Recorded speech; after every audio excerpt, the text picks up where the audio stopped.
Bogus बांधकाम परवाना प्रकरणी आता वरिष्ठ अधिकाऱ्यांचा हात असल्याचा संशय व्यक्त करण्यात आला आहे।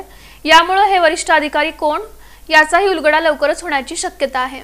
महापालिकेचा बांधकाम विभाग कायमच या ना त्या कारणाने चर्चेत राहिला। जिल्हाधिकारी कुमार आशीर्वाद महापालिकेचा कारभार पाहत असताना बोगस बांधकाम परवाना प्रकरण त्यांनी उजेडात आणलं। यातून एकूण 96 बोगस बांधकाम परवाने समोर आले। यातून विकास निधी आणि अन्य कारणानं महापालिकेचं 2 कोटी रुपयांचं नुकसान झालंय। बोगस बांधकाम परवाना प्रकरणी निवृत्त अभियंता झाकीर हुसेन नाईकवाडी, कनिष्ठ अभियंता श्रीकांत खानापुरे हे अटकेत आहेत, तर निवृत्त सहाय्यक अभियंता शिवशंकर घाटे आणि लिपिक आनंद क्षीरसागर यांची अटक बाकी आहे।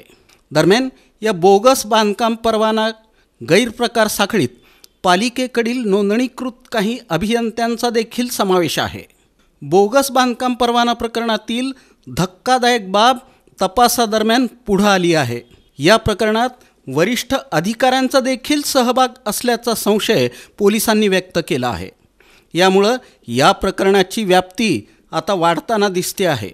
पोलिसांनी संशय व्यक्त केलेले 2 वरिष्ठ अधिकारी कोण, त्यांनी बोगस बांधकाम परवाना प्रकरणांमध्ये कशा प्रकारे डल्ला मारला, त्यांच्याविरुद्ध कशा प्रकारची कारवाई होते हे पाहणं महत्त्वाचं आहे। बांधकाम परवाने देताना नियम धाब्यावर बसवून बनावट शिक्के सही वापरून गैरप्रकारानं परवान्यांचं वाटप झालं होतं।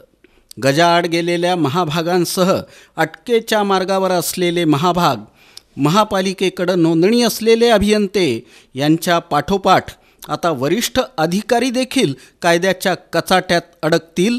लबाडी करून महापालिकेची लुटमार करणाऱ्या या डल्लेखोरांना अद्दल घडली पाहिजे अशी भावना व्यक्त होते।